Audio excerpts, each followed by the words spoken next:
Olá, seres do submundo. Como estão hoje? Tem tido ótimos pesadelos? Eu sempre agradeço aqui a todo mundo que apoia, então, apoiadores, patrões, muito obrigado por tudo. E se você não pode apoiar o podcast, você pode divulgar para outras pessoas para conhecerem ele, para irem se inscrever lá no canal do YouTube, que ajuda muito, divulgar também nas redes sociais, ajuda bastante. Esse é um ótimo jeito de apoiar o podcast. Vamos para nossa história? Eu sou o Bruno Lima e esse é o Submundo Terror.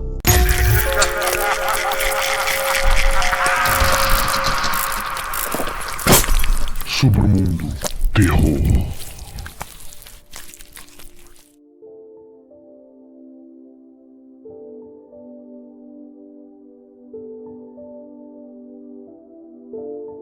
Tudo começou a dar certo na minha vida quando finalmente comprei um lugar que eu poderia descansar feliz com a minha amada, que logo depois me surpreendeu com a notícia de que estava grávida do nosso primeiro filho. Os dias foram uma maravilha enquanto nós estávamos com dezenas de planos para o futuro. E, no momento em que o meu filho estava prestes a nascer, eu consegui transferência para trabalhar em um lugar próximo do imóvel, o qual comprei alguns meses atrás. Tinha tudo para dar certo. A animação nos controlou e o amor deixava a estrada chuvosa e cheia de neblina, como um arco-íris, mas a rodovia era perigosa e a chuva ilusória. Acabei abusando da velocidade mínima e a curva chegou traiçoeira. O outro carro ultrapassou sua faixa e nos encontrou de frente.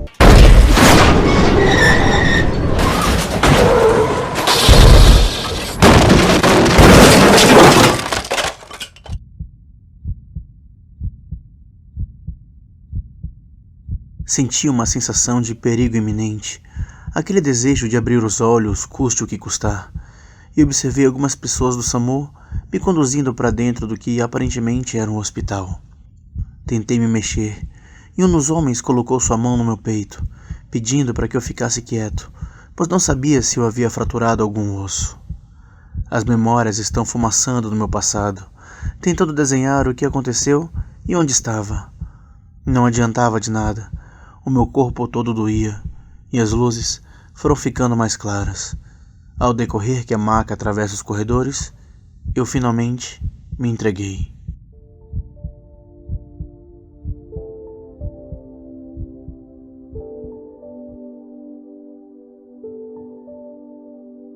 Ainda pude saborear o gosto de ferro na minha língua ressecada, naqueles segundos em que despertei.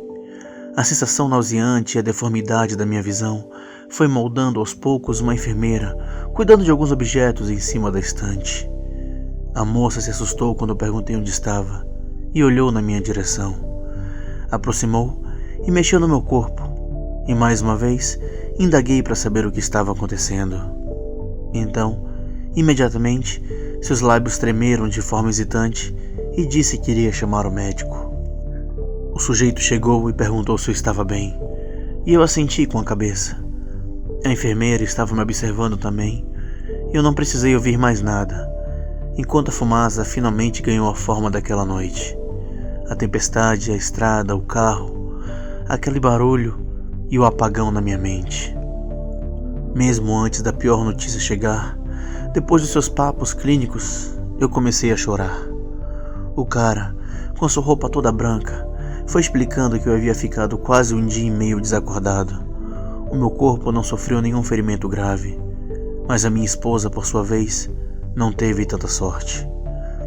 Ela não sobreviveu e a criança estava morta. Todos acharam melhor que o nosso bebê fosse enterrado junto com a mãe, para assim o espírito descansar em paz. Chego em casa, vou abrindo a porta e observando todos os móveis cobertos como fantasmas por lençóis brancos. O vazio e o silêncio são impiedosos do lugar. Ponho a chave em cima da cadeira e logo em seguida desabo em soluços por tudo o que aconteceu, sentindo-me culpado e ainda sendo mais deteriorado por nem ter participado do velório da minha própria esposa, a qual eu mesmo tinha matado. Fui direto para o chuveiro, arrancando as minhas roupas com unhas e dentes, jogando-me embaixo do chuveiro com os braços na parede e a cabeça escondida entre os meus ombros. O vapor quente da água começa a me sufocar e o som das gotas domina um box do chuveiro, até que, enquanto os meus olhos estão fechados, batidas em todos os lados, nas paredes, no teto, no chão, me despertam e eu vejo meu corpo vermelho como sangue. Aterrorizado, vislumbro o chuveiro se tornar uma cachoeira congestionada pela repugnância. Começo a escapar, derrubando algumas coisas e agarrando a toalha de banho. Em frenesi, passo o pano no meu rosto para perceber que estava tudo normal. Ainda agitado pelo ocorrido, seja lá o que foi que houve, talvez seja alguma consequência do trauma que passei. Não demora muito para ir direto ao meu leito, depois de enxugar o meu corpo e remover cada líquido nele. Nem precisei comer nada, porque a minha consciência não deixaria que tentasse ocupar o vazio no meu estômago. Em poucos minutos, acreditando que finalmente descansaria, aquele fenômeno ressurgiu, agora com arranhões e a cama tremendo. Fiquei assustado e, ao me virar para ligar o abajur, apreciei Kate Austen, a minha esposa, próxima dos meus pés. Estava claramente desesperada e sua alma atormentada, repetindo várias vezes as seguintes palavras: "O salve, antes que seja tarde demais. Por favor, faça alguma coisa." Fico apavorado. Minha respiração se torna pesada e difícil.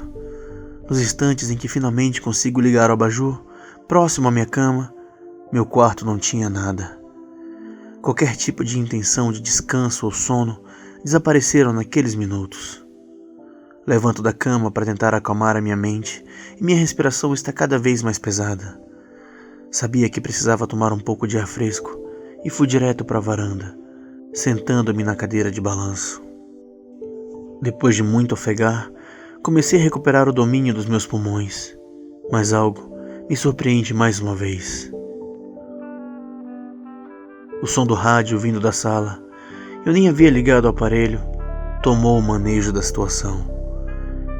Enquanto os meus andares delicados se aproximam, os ruídos, nesse momento em estática, vão se transformando em sons semelhantes aos tormentos de um bebê chorando, uma criança rouca e aparentemente desesperada.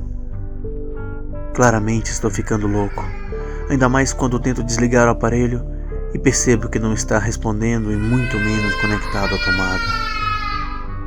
Começo a questionar minha sanidade e parecer que está tudo derretendo em minha mente por um pavor traiçoeiro.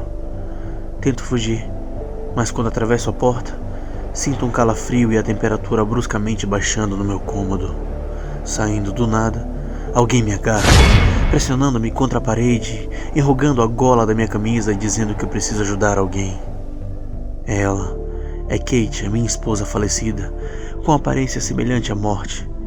Seus olhos esmarridos, a pele azulada e um cheiro degradante de algo que não deveria estar aqui. Peço desculpa por tudo que eu fiz, dizendo que não foi minha culpa e o quanto eu sinto muito, sem querer olhar mais uma vez em seus olhos. Ela finalmente desaparece e eu me vejo pressionando meu próprio pescoço com as minhas mãos lunáticas. Eu mal saí do hospital e não estou bem. A comida não tem o mesmo gosto, e todas as vezes que eu fecho meus olhos, vejo a minha falecida esposa sendo desenhada por fumaças brancas no negrume desesperada, agoniada, em um lugar apertado e escuro. A criança chora, preenchendo todo o vazio com os seus suspiros, até que os meus olhos se abrem, nos segundos em que imagino que tinha conseguido apagar na exaustão. Percebo que não consigo mais fazer nada, além de ser atormentado por isso. Quando finalmente reparei os raios do sol aparecendo pelas janelas, as minhas têmporas doeram pelo meu contato. Fui à farmácia mais próxima e comprei remédios para tentar descansar minha mente em um sono infinito. Ao empurrar a quantidade demasiada na minha garganta e preencher com um copo de água, o meu organismo o tratava de expulsar. Não importava quantas vezes eu fazia, parecia que algo estava possuindo meu corpo. Depois de pujar várias vezes na intenção de acabar com isso, jogo-me na cama e não existe nada além do silêncio, o meu tormento e a minha mente. Os momentos em que tudo fica calado o suficiente, minha cabeça neutralizando a angústia, é quando ela surge, o seu corpo em estado de decomposição, Kate repetindo enquanto se aproxima, rastejando e machucando cada centímetro que encosta na minha pele, as seguintes palavras: "Ele precisa de ajuda. A chuva vai voltar mais uma vez. Você precisa ajudá-lo." Mais uma vez peço desculpas por tudo que fiz, por ter lhe matado, por ter ceifado sua vida e por ter também acabado com a vida da nossa criança como o pior monstro de todos. Seu comportamento espectral fica ainda mais desesperado com as minhas súplicas. Irritada, deu tapas no meu rosto e continuou repetindo as sentenças torturantes. No entanto, dessa vez, no momento de sofrimento, suplicou para que eu cavasse onde estava escondida. O tempo parou. Enquanto eu estava ouvindo o desespero da falecida, os gritos de uma criança me atormentavam, minha cabeça latejando, sangue escorrendo pelas paredes batidas em todas as direções, e finalmente eu cuspi em um berro desesperado para que parassem, para que eu de alguma forma pudesse lhe encarar e enxergar o crime que eu fiz. Fui à garagem e peguei uma pá. Já estava escuro e tarde da noite. Ninguém viu quando entrei no cemitério e encontrei o coveiro dormindo, agarrado com uma garrafa de vinho. E comecei a cavar na sepultura da minha tão amada Kate. Tão poucas horas que ela me deixou, e a chuva aparecendo de repente fez tudo voltar para o passado. Eu não tive coragem de vir aqui e preciso finalmente encarar o meu crime. Dominado pela brutalidade e a psicose, não conseguia controlar os meus braços enquanto enfiava a pá, golpeava com meu pé descalço e jogava nas minhas costas um monte de terra. Quanto mais me aproximava da madeira de seu leito, ouvia um choro de criança, atormentando-me e pressionando a minha mente, ao esmagar dessa forma cruel de ser na lamentação da morte. Finalmente chego na madeira, já que senti a pá socando algo sólido. Gargalhei muitas vezes de fato, por ouvir o meu castigo no coro infantil. Sem controlar os meus instintos, coloco os dedos, quebrando as unhas na adrenalina primata e monstruosa.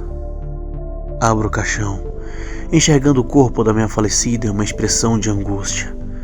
Cabelos cuidadosamente jogados nos dois lados, veias com tom verde, deslizando nas suas curvas, os seus braços em forma de X, acima do estômago. E no meio, há uma criança, ainda respirando, os seus lábios próximos dos seus seios e severamente desnutrida. Sou surpreendido por meu filho vivo, olhos fechados, fraco demais. O tenho em meus braços e saio do cemitério. Antes de colocar meu último pé para fora, posso agora apreciar o espírito da minha falecida esposa, agora feliz, no túmulo, apenas acenando pra gente. Gostaram da história, seres do submundo? Espero que vocês gostem.